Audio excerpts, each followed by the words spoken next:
সবাইকে শুভেচ্ছা। মাছরাঙা দেশের সংবাদে স্বাগত জানাচ্ছি সুমাইয়া সাজ্জাদ। শুরুতেই গার্ডিয়ান লাইফ ইন্স্যুরেন্স সংবাদ শিরোনাম।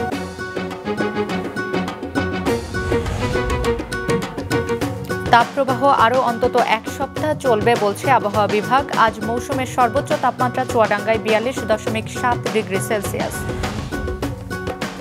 গরমে স্বস্তির আশায় রাজশাহীর পদ্মায় গোসলে নেমে 1.5 সপ্তাহে 9 জনের মৃত্যু। সচেতন থাকার আহ্বান জানিয়ে ফায়ার সার্ভিসের প্রচার। এত বড় দুর্যোগেও ওই বাড়িগুলি দাঁড়িয়ে আছে কোন শক্তিতে? সেজন্য প্রয়োজন উচ্চ শক্তির নির্মাণ সামগ্রীর ব্যবহার, যেমন জিপিএইচ কোয়ান্টাম B600DR, বাংলাদেশের উচ্চ শক্তি সম্পন্ন একমাত্র রড। এবার বিস্তারিত। দেশের বেশিরভাগ এলাকার উপর দিয়ে বয়ে যাচ্ছে তাপপ্রবাহ। আজ দেশের সর্বোচ্চ তাপমাত্রা রেকর্ড করা হয় চুয়াডাঙ্গায় 42.7 ডিগ্রি সেলসিয়াস, যা এ মৌসুমের সর্বোচ্চ। তাপপ্রবাহের 25তম দিন আজ। আবহাওয়া বিভাগ জানিয়েছে 75 বছরের মধ্যে দেশে এবছর সবচেয়ে বেশি সময় ও জায়গায় তাপপ্রবাহ অব্যাহত আছে। ডেস্ক রিপোর্টে বিস্তারিত। তাপপ্রবাহের এতটা ব্যাপ্তি আগে কখনো দেখেনি বাংলাদেশ। চলতি মাসের বাকি দিনগুলোতেও দাবদাহ অব্যাহত থাকতে পারে বলে জানিয়েছেন আবহাওয়াবিদরা। এবার দেশের বিভিন্ন এলাকায় তাপপ্রবাহ শুরু হয় 31শে মার্চ। বাতাসে জলীয় বাষ্পের আধিক্যের কারণে এই অঞ্চলে গরমের অস্বস্তি তীব্রভাবে প্রতিফলিত হচ্ছে। কাঙ্ক্ষিত বৃষ্টিপাত না হওয়া পর্যন্ত তাপপ্রবাহটি এই অঞ্চলে অব্যাহত থাকতে পারে এবং আগামী কয়েকদিন তাপমাত্রা সামান্য কিছুটা হ্রাস বা বৃদ্ধি হতে পারে, অর্থাৎ তাপমাত্রা প্রায় এই অঞ্চলে অপরিবর্তিত থাকতে পারে। আবহাওয়া অধিদপ্তর জানিয়েছে সারা দেশের চলমান তাপপ্রবাহ আরও অন্তত 7 দিন অব্যাহত থাকতে পারে। 2রা মে দেশের বেশিরভাগ জায়গায় কালবৈশাখী ঝড় সহ বৃষ্টির সম্ভাবনা রয়েছে। এপ্রিল মাসের বাকি যে কয়েকদিন রয়েছে এই কয়েকদিনও কিন্তু এই তাপপ্রবাহের বিরাজমান থাকার সম্ভাবনা রয়েছে।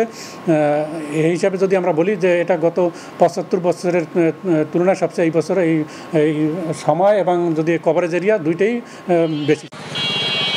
দুপুর 3টায় দেশের সর্বোচ্চ তাপমাত্রা রেকর্ড করা হয়েছে চুয়াডাঙ্গায় 42.7 ডিগ্রি সেলসিয়াস, যা এই মৌসুমের সর্বোচ্চ। যশোরে 42.4 ডিগ্রি। এছাড়া 40 ডিগ্রি সেলসিয়াসের উপরে রয়েছে 11 জেলার তাপমাত্রা।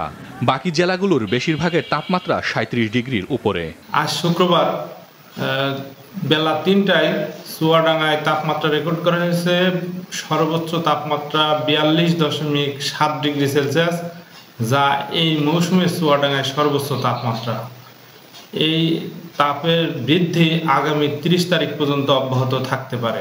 ঘর থেকে বাড়ানোই যাচ্ছে না, বাজার হাট করবো কি খাবো কি, আর এতে তো লোডশেডিং, কারেন্ট নাই, রাতের বেলা ঘুম হয় না 3-4 দিন থেকে। অস্থিরতা ভাব চলে আসে, এমনকি মাথা ঘুরে পড়ার মতো অবস্থা, বা আপনার শরীর প্রচন্ড ঘাম হয়, ঘাম থেকে আপনার সর্দি, ঠান্ডা, কাশি এগুলো শুরু হচ্ছে। টানা তাপপ্রবাহে স্থবির হয়ে পড়েছে বিভিন্ন এলাকার জনজীবন। সবচেয়ে বেশি বিপাকে পড়েছেন শ্রমজীবীরা। অতি প্রয়োজন ছাড়া রাস্তায় বের হচ্ছে না মানুষ। গরিব মানুষ হোটেলে কাজ করে রোদে তাপমাত্রায় আগুনের হিটে দাঁড়াতে পারেনি, দড়ি দড়ি গাছের গোড়ায় আসি, এখানেও এসে দম হাঁপ লেগে যায়। সারা দেশে চলছে বোরো ধান কাটার মৌসুম। গরমের কারণে শ্রমিক না পেয়ে বিপাকে পড়েছেন চাষিরা। বাধ্য হয়ে রাতের বেলায় ধান কাটছে তারা। বেশি মজুরি দিতে হচ্ছে শ্রমিকদের। দিনের বেলা যে রোদের তাপ আর যেই বিশেষ যে ঘাম পড়ে, বুঝলেন, এর পর মানুষ স্টার্ট করে টিভিতে দেখি, এতে খুব ভয় লাগে। আর আমরা দিনের বেলা ধান কাটি না। সরকার থেকে অনেকগুলো কম্বাইন হারভেস্টার দেওয়া হয়েছে। এই কম্বাইন হারভেস্টার যদি তারা ইউজ করে অল্প সময় মধ্যে তারা তো ধান কাটতেই পারবে, সাথে সাথে যেটা হচ্ছে একটা নিরাপদভাবে বা স্বাস্থ্য ঝুঁকি মুক্তভাবে তারা ধানটা সংগ্রহ করতে পারবে। দেশের বিভিন্ন হাসপাতালে বেড়েছে ডায়রিয়া সহ গরমজনিত রোগীর সংখ্যা। সাধারণ মানুষকে প্রয়োজন ছাড়া রোদে বের না হওয়ার ও তরল খাবার খাওয়ার পরামর্শ দিচ্ছেন চিকিৎসকরা। হাসান মেহেদি, মাছরাঙা নিউজ ডেস্ক। যশোর ও দিনাজপুর থেকে তাপপ্রবাহের সবশেষ খবর কিছুক্ষণ আগে জানিয়েছেন প্রতিনিধি রাহুল রায় ও রেজাউল করিম রঞ্জু। এই তাপপ্রবাহে মানুষের আসলে কষ্টের সীমা নেই, জনজীবন রীতিমতো বিপর্যস্ত হয়ে পড়েছে। আমরা কিছু সময় আগে খোঁজ নিয়েছি যে যশোরের সব থেকে বেশি ক্ষতি হচ্ছে, যেটি দেশের 70% সবজি চাহিদা আসলে যশোর থেকে এখানে কৃষকরা সরবরাহ করে থাকে, সেই সবজির ব্যাপক ক্ষতি হচ্ছে। তাপ প্রবাহে আসলে বিভিন্ন সবজি খেতেই মারা যাচ্ছে। বারবার সেচ দিয়েও সেটি তারা রক্ষা করতে পারছেন না। তাছাড়া পোকার আক্রমণ হচ্ছে সব থেকে বেশি। পোকার আক্রমণ রক্ষা করতে গিয়ে আসলে বারবার কীটনাশক প্রয়োগ করার কারণে তাদের উৎপাদন খরচ বৃদ্ধি পেয়েছে। তারপরও সামান্য কিছু ফসল আসলে তারা বাজারে আনতে পারছেন। আমরা সকালে খোঁজখবর নিয়েছি, বাজারে সবজির পরিমাণ খুবই কম, অর্থাৎ সবজির সরবরাহ একেবারেই নেই বললেই চলে। সেক্ষেত্রে সবজির দাম আসলে বৃদ্ধি পেয়েছে। আমরা কৃষি কর্মকর্তাদের সাথে কথা বলেছি, তারা বলছেন এই মুহূর্তে কৃষকদের আসলে নানা ধরনের পরামর্শ দেওয়া হচ্ছে। তারা প্রতিদিন সেচ দেওয়ার পাশাপাশি কীটনাশক যতদূর সম্ভব আসলে কম প্রয়োগ করার জন্য তাদেরকে পরামর্শ দেওয়া হয়েছে। এছাড়া মালচিং পদ্ধতি ব্যবহার করার পরামর্শ আসলে কৃষকদের দেওয়া হয়েছে। গরমের কারণে যে আমাদের যে দিনাজপুরে যে মহাসড়কগুলি রয়েছে, এই মহাসড়কগুলিতে যে মানে যে রাস্তার যে পিচগুলো রয়েছে সেগুলো আসলে পিচগুলো গলে যাচ্ছে এবং এই পিচ গলে যাওয়াতে আসলে যানবাহন চলাচল বিঘ্নিত হচ্ছে। বিশেষ করে যারা দূরপাল্লার গাড়ি সেগুলো আসলে বিলম্বে চলাচল করছে। আরেকটি বিষয় সেটি হচ্ছে যে দিনাজপুর থেকে যে ট্রেনগুলো যে যাচ্ছে ঢাকা অভিমুখী, সেগুলো যাওয়ার সময় আসলে রাতে যেগুলো যাচ্ছে সেগুলো মোটামুটি স্বাভাবিকভাবে যাচ্ছে এবং যে ফেরার সময় যে দিনে যে ট্রেনগুলি আসছে সেগুলি প্রতিটি ট্রেন 2 থেকে 3 ঘন্টা বিলম্বে আসছে। এর কারণ হিসেবে আমরা জানতে পেরেছি সেটি হচ্ছে যে আসার সময় অতিরিক্ত যে তাপ, এই তাপের কারণে যে লাইনগুলো আসলে অতিরিক্ত গরম হয়ে যাচ্ছে। এই গরম হওয়ার পর আসলে যে রেল ভবন থেকে একটি নির্দেশনা রয়েছে যে সেটি দিনের বেলা যে গাড়িগুলো রেল যে আছে রেলগুলো সেগুলো আসলে আসতে আসার কারণেই এই বিলম্বে চলাচল হচ্ছে। অপরদিকে আবহাওয়া অফিস আরেকটি জিনিস জানিয়েছে যে এর মধ্যে আসলে কোনো বৃষ্টির কোনো সুখবর নেই। এই যে তাপপ্রবাহ আরো অব্যাহত থাকবে বলে তিনি জানিয়েছেন। গরম থেকে কিছুটা স্বস্তি পেতে রাজশাহীর পদ্মায় গোসল করতে নেমে 1.5 সপ্তাহে 9 জনের মৃত্যু হয়েছে। এদিকে ফায়ার সার্ভিস কর্তৃপক্ষ জেলায় আজ থেকে এ বিষয়ে প্রচার কাজ শুরু করেছে। রাজশাহী থেকে আরো জানাচ্ছেন গোলাম রাব্বানী, ক্যামেরায় মাহফুজ রুবেল। 60 বছরের সাবিহা বেগমের এই পদ্মার স্মৃতি বেশ কষ্টের। চোখের সামনেই অনেককে ডুবতে দেখেছেন, আর গেল 10 দিনে এই নদীতেই মৃত্যু হয়েছে 9 জনের। শোকে আজও স্তব্ধ পদ্মা পার। ছোট ছোট বাচ্চারা মায়েদের সাথে আসে, কোনো মায়েরা খেয়াল করে না, তখন হয়তো ডুবে যায়, কি হয়তো পরে গা দেখে যে মা ছেলে নাই, এই ঢুর বাড়িতেও দেখে যে নাই, ঠিক নদীতেই ডুবে গেছে। কোনো মাসে পাওয়া যায়, কোনো মানুষ পাওয়া যায় না, হারিয়েই যায়। তো তখন মনে করে যে নদীতে হারিয়ে গেছে। মঙ্গলবারে 3 কিশোরের পানিতে ডুবে মৃত্যুর ঘটনায় একটু সাবধানী মুসলিম উদ্দিন, তাই স্ত্রী সন্তানদের সাথে নিয়েই এসেছেন পদ্মায় গোসলে। নদীর ধারে বাড়ি ঘর হইলে বাচ্চাদেরকে সাঁতার শিখা উচিত, নাইলে এরকম ডুবি মারা যেতে পারে। নিজেরা সাঁতার শিখাইতেছি, নিজেরা গোসল করতেছি, বাচ্চাকে আনন্দ ফুর্তি হইতেছে। তবে নদীতে গোসল করতে আসা সকলের কথা সাঁতার শেখা আর সচেতনতার বার্তা, কিন্তু অগোচরে শিশু কিশোররা নেমে পড়ছে নদীতে, ঘটছে নিয়মিত দুর্ঘটনা। বিভিন্ন সময় অনেকজন আছে যে মনে করেন একটা গ্রুপ ওয়াইজ এসে গোসল করতে থাকে। অনেক সময় তো মানে ওরা সাঁতার জানে না। সব সময় সব জায়গাতে সমান থাকে না, গভীরতাও থাকে অনেক জায়গায়, আর সব ছেলে সমান সাঁতার জানে না। সো এই কারণেই হয়তো এই ডুবে যাওয়ার ঘটনাটা। সাঁতার না জানলে নদীতে নামতে নিষেধ করে নগরী জুড়ে প্রচার চালিয়েছে ফায়ার সার্ভিস। এই তীব্র তাপদাহের কারণে শিশু কিশোর বয়স্ক এই মানুষ তারা গরম থেকে পরিত্রাণ বা উপশম হওয়ার জন্য অনেকেই এখন পুকুর জলাশয় নদীতে নামতেছে। এই জন্য আমরা মাইকিং করতেছি, মানুষ সচেতন হোক। পারিবারিক শিক্ষার মধ্যে পড়ে এই সচেতনতাটা, যে নদীর ধারে যাও না ছেলে, আর ছেলেপিলাকে একটা নির্দিষ্ট বয়স হলেই সাঁতার শেখানো, এটা উচিত করা। এই বছরের গেল 4.5 মাসে শুধু পদ্মার এই অংশেই পানিতে ডুবে মৃত্যু হয়েছে 15 জনের, যাদের সবাই শিশু কিশোর। গোলাম রাব্বানী, মাছরাঙা সংবাদ, রাজশাহী। উপজেলা নির্বাচনে প্রচারে বাধা, হামলার অভিযোগ ও প্রভাবমুক্ত ভোট অনুষ্ঠানের দাবিতে সংবাদ সম্মেলন করেছেন কয়েকজন প্রার্থী। সিরাজগঞ্জের কাজীপুর উপজেলা পরিষদ নির্বাচনে প্রতিপক্ষের বিরুদ্ধে হামলার অভিযোগ করেছেন 2 প্রার্থী আবুল কালাম আজাদ ও আশরাফুল আলম। যৌথ সংবাদ সম্মেলনে উপজেলা আওয়ামী লীগের সাধারণ সম্পাদক খলিলুর রহমান সিরাজের বিরুদ্ধে প্রভাব বিস্তারের নানা অভিযোগ করেন। এদিকে চাঁদপুরে স্থানীয় সংসদ সদস্যের প্রভাবমুক্ত ভোট অনুষ্ঠানের দাবিতে সংবাদ সম্মেলন করেছেন মতলব উত্তর উপজেলা চেয়ারম্যান প্রার্থী গাজী মুক্তার হোসেন। নির্বাচনে অংশগ্রহণের পর থেকেই গাজীপুরের বিভিন্ন স্থানে প্রতিদ্বন্দ্বী প্রার্থী খলিলুর রহমান সিরাজি সন্ত্রাসী বাহিনী আমার এবং আমার কর্মীদের উপর নির্বাচনী প্রচারে বাধা প্রদান করেছে। তারা প্রকাশ্যে আমাকে নির্বাচনে হতে সরে দাঁড়ানোর জন্য হুমকি প্রদান করেছে। জনগণ আমাদের চায়, কিন্তু পেশি শক্তি সেই সমর্থনকে ভায়োলেন্স করে তারা ডাইভার্ট করে তারা জোর করে নেওয়ার জন্য চেষ্টা করছে। নির্বাচন কমিশন, মাননীয় প্রধানমন্ত্রী, সবার কাছে আমাদের আকুল আবেদন, আমরা যেন আগামী 8ই মে একটা সুন্দর, ফেয়ার এবং ফ্রি নির্বাচন হয়, এই প্রত্যাশাটা আমি আপনাদের কাছে রাখছি। পাবনার সাঁথিয়া উপজেলার অগ্রণী ব্যাংক কাশীনাথপুর শাখায় প্রায় 10.5 কোটি টাকার অনিয়মের অভিযোগে শাখা ম্যানেজার সহ 3 কর্মকর্তাকে গ্রেফতার করেছে পুলিশ। কর্তৃপক্ষ ও পুলিশ জানায়, বৃহস্পতিবার সকালে ব্যাংকের রাজশাহী বিভাগীয় অফিস থেকে 5 সদস্যের অডিট টিম কাশীনাথপুর শাখায় যায়। এ সময় 10,13,62,378 টাকা আর্থিক অনিয়ম পাওয়া যায়। এ বিষয়ে সাঁথিয়া থানায় ওই শাখার ম্যানেজার হারুন বিন সালাম, ক্যাশ অফিসার সুব্রত চক্রবর্তী ও সিনিয়র অফিসার আবু জাফরকে অভিযুক্ত করে অভিযোগ দিলে পুলিশ তাদের গ্রেফতার করে। সাঁথিয়া থানার ভারপ্রাপ্ত কর্মকর্তা আনোয়ার হোসেন জানান, আজই গ্রেফতারকৃতদের আদালতে হাজির করা হয়েছে। পটুয়াখালীর মহিপুরে ধরা নিষিদ্ধ 50 টন শাপলা পাতা মাছ, 1 মণ হাঙর ও 7.5 মণ পিতম্বর মাছ সহ একটি মাছ ধরা ট্রলার আটক করেছে কোস্টগার্ড। গতকাল গভীর রাতে মৎস্য বন্দর মহিপুরের খাপড়া ভাঙা নদী সংলগ্ন একটি বরফ কলের সামনে ট্রলারটি জব্দ করা হয়। পরে মহিপুর বন বিভাগের উপস্থিতিতে রাতেই এসব মাছ মাটি চাপা দেওয়া হয়। এ সময় জেলেদের কাছ থেকে মুচলেকা নিয়ে ট্রলারটি ছেড়ে দেওয়া হয়। বন্যপ্রাণী সংরক্ষণ আইনে শাপলা পাতা মাছ ধরা ও বিক্রি নিষিদ্ধ। দেশের বিভিন্ন নদ নদীতে চলছে জাটকা সংরক্ষণের পাশাপাশি মাছের অভয়াশ্রম রক্ষা অভিযান। এ উপলক্ষে পটুয়াখালীতে অনেক জেলের মাঝে জানুয়ারি ও ফেব্রুয়ারির ভিজিএফ এর চাল বিতরণে অনিয়মের অভিযোগ উঠেছে। পটুয়াখালী ও ভোলা প্রতিনিধির পাঠানো তথ্য ছবিতে ডেস্ক রিপোর্ট।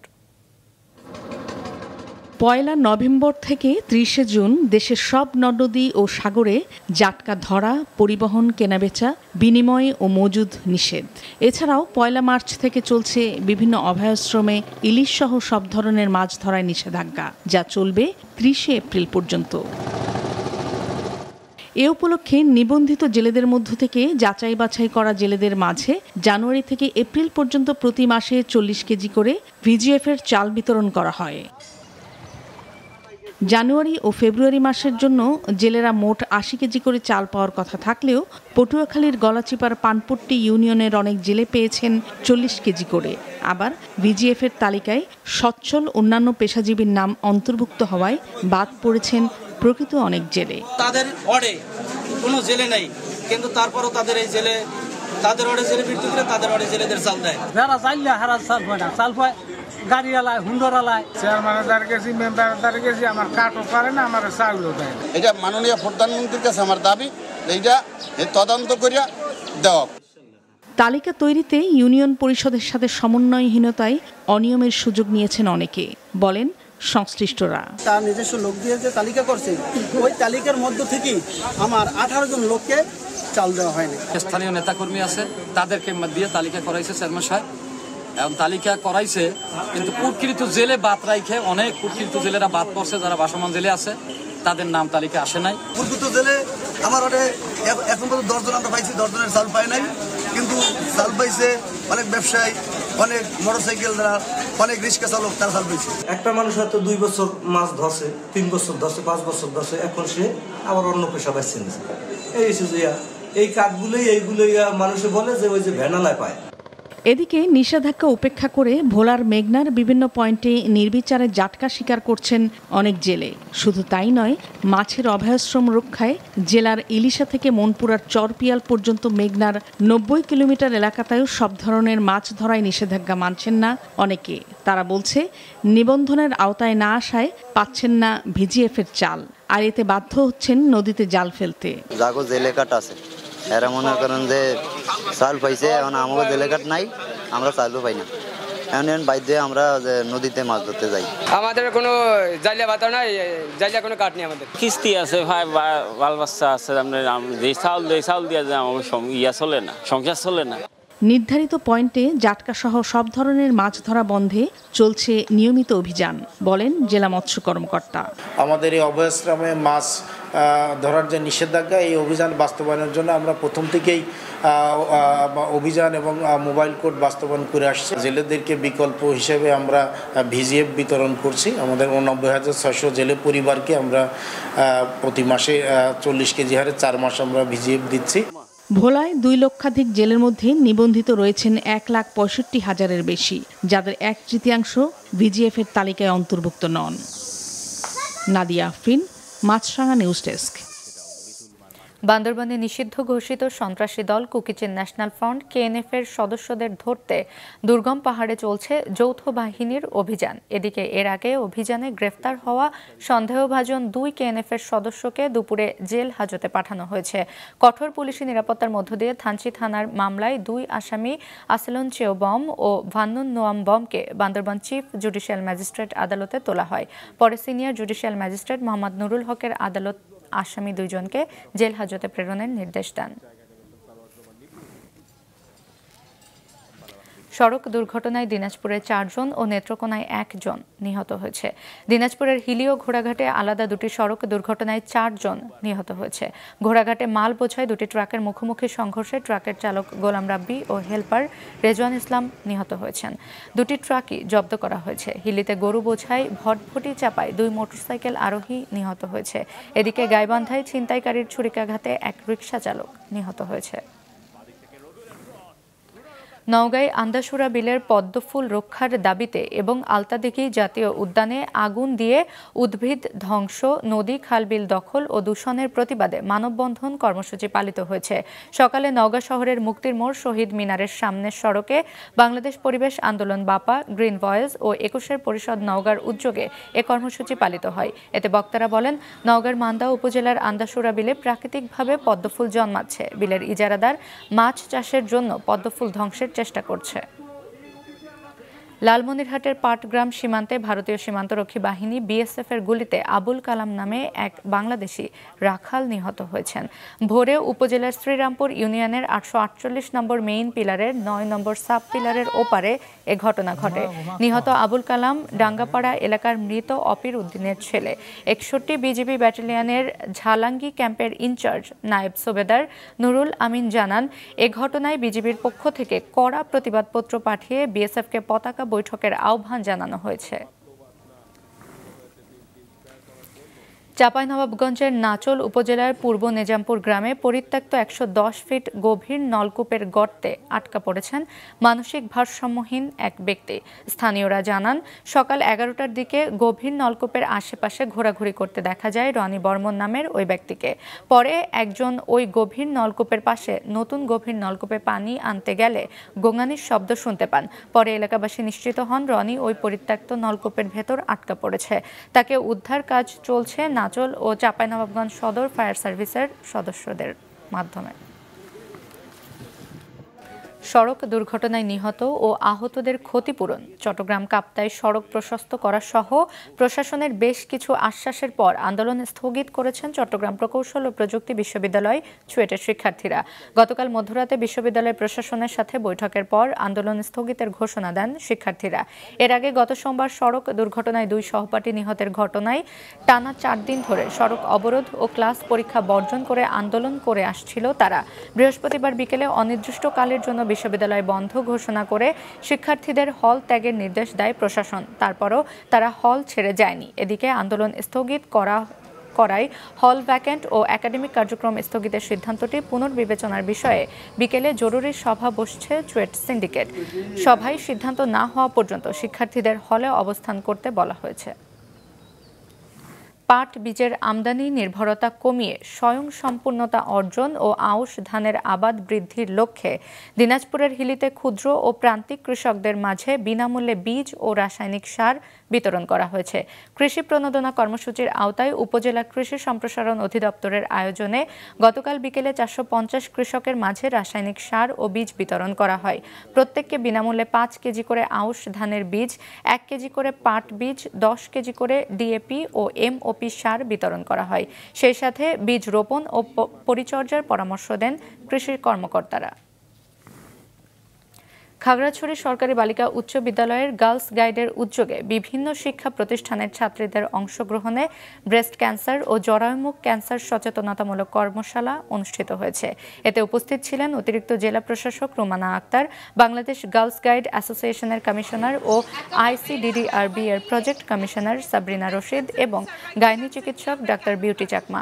কর্মশালায় অংশগ্রহণকারীদের ব্রেস্ট ক্যান্সার ও জরায়ুমুখ ক্যান্সারের টিকা নিতে উদ্বুদ্ধ করা হয়।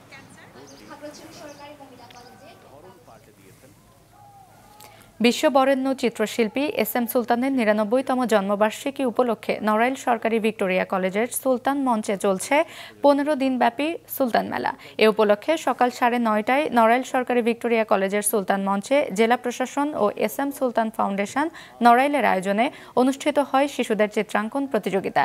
এতে ২ শতাধিক শিশু অংশ নেয়। অনুষ্ঠানে সরকারি কর্মকর্তা, প্রতিযোগী, অভিভাবক সহ বিভিন্ন শ্রেণী পেশার মানুষ উপস্থিত ছিলেন। যশোরে শুরু হয়েছে মাসব্যাপী ক্ষুদ্র ও কুটির শিল্প মেলা। গত রাত ৮টায় যশোর ক্যান্টনমেন্ট সংলগ্ন DOHS মাঠে এ মেলার উদ্বোধন করেন যশোর সেনানিবাস DOHS পরিষদের সভাপতি অবসরপ্রাপ্ত মেজর মোহাম্মদ গোলাম হায়দার। পরে তিনি মেলা ঘুরে দেখেন। মেলায় স্থান পেয়েছে দেশীয় পণ্যের ৬০টি স্টল, রাখা হয়েছে নাগরদোলা ও সার্কাস সহ বিনোদনের নানা আয়োজন। তীব্র তাপপ্রবাহ থেকে মুক্তি এবং টেকসই উন্নয়ন অর্জনে ব্রাহ্মণবাড়িয়ার কসবা উপজেলা ছাত্রলীগের পক্ষ থেকে বৃক্ষরোপণ কর্মসূচি পালন করা হয়েছে। গতকাল বিকেলে কসবার বিভিন্ন শিক্ষা প্রতিষ্ঠানে এ বৃক্ষরোপণ কর্মসূচি পালন করা হয়। কর্মসূচিতে কসবা উপজেলা ছাত্রলীগের আহ্বায়ক সহ বিভিন্ন ইউনিট এ কর্মসূচিতে অংশ নেন। চলমান তীব্র দাবদাহ প্রতিরোধে শতাধিক গাছের চারা রোপণ করে তারা। মাছরাঙা দেশের সংবাদ শেষ করার আগে গার্ডিয়ান লাইফ ইন্স্যুরেন্স সংবাদ শিরোনামগুলো আরও একবার। তাপপ্রবাহ আরও অন্তত ১ সপ্তাহ চলবে বলছে আবহাওয়া বিভাগ। আজ মৌসুমের সর্বোচ্চ তাপমাত্রা চুয়াডাঙ্গায় ৪২.৭ ডিগ্রি সেলসিয়াস। গরমে স্বস্তির আশায় রাজশাহীর পদ্মায় গোসলে নেমে ১.৫ সপ্তাহে ৯ জনের মৃত্যু। সচেতন থাকার আহ্বান জানিয়ে ফায়ার সার্ভিসের প্রচার। পাবনার সাথিয়ায় অগ্রণী ব্যাংকের টাকা লোপাটের ঘটনায় শাখা ম্যানেজার সহ ৩ কর্মকর্তার গ্রেফতার, আদালতে হাজির।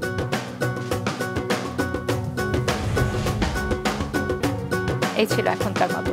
ফেসবুকে আপডেট পেতে ভিজিট করুন মাছরাঙা টেলিভিশনের পেজে। ইউটিউব চ্যানেলেও দেখতে পারেন আমাদের সংবাদ, প্রতিবেদন এবং অনুষ্ঠান। আমাদের পরবর্তী সংবাদ সন্ধ্যা ৭টায় দেখার আমন্ত্রণ রইল।